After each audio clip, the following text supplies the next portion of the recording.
So, slow processing time. What that means. It's really important. I mentioned the fact that language processing can be a challenge for individuals that are on the autism spectrum.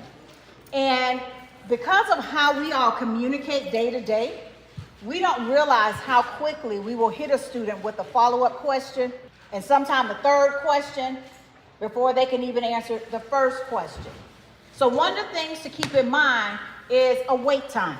And it's an awkward feeling. It is.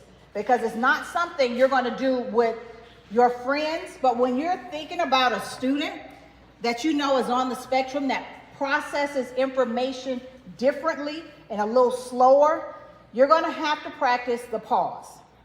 Because when we don't practice the pause, what you then get is an answer that means absolutely nothing, or you don't get an answer at all. So keeping that in mind with the pause, give you an example. Student is coloring, and this plays into the whole thing as well of processing information. And so it's time to stop coloring and move to math. The oopsie approach is saying, put that away now and expecting immediate compliance. Now, if you have worked with students with exceptionalities, you know that this is probably not going to go well at this point. So another way, which is a better approach, is to let them know they have 2 minutes so they can process that things are getting ready to wrap up. That process time is what helps us avoid the meltdowns. But when we try to transition too quick, what can happen is we have then disrupted what became a little bit of consistency for them in that moment. And you've automatically just stopped it for no reason. They don't hear the fact you're saying it's time to move to math. They're just hearing, I need to stop right now. But when we let them know, their mind can process that what I'm working on must come to an end. So we want to keep that in mind when we're thinking about students and letting them know when something needs to transition because they need time to process what we are saying. These are things that help avoid the meltdown. Another situation, pausing instead of filling the silence.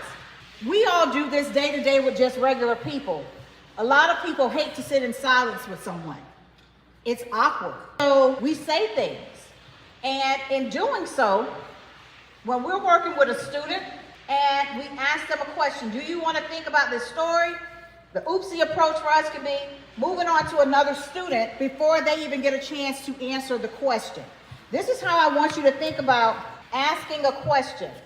When you ask a question when it comes to the processing time, think about it this way. Every word is a step forward.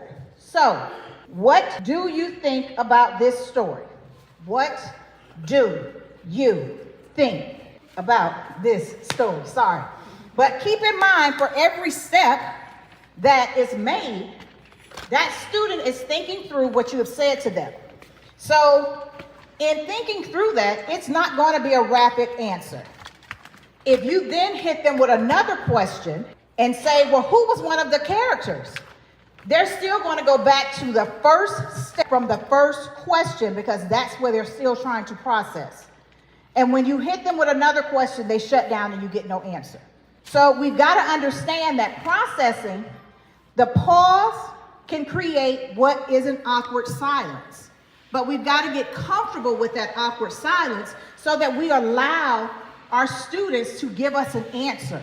When we shut them down too quickly and move on, it basically tells them that what they have to say does not matter. But when we give them the time, and yes, it can be awkward waiting for a student to process what you've said, but it allows them to feel important and feel a part of what the conversation is. So we want to keep that in mind as well.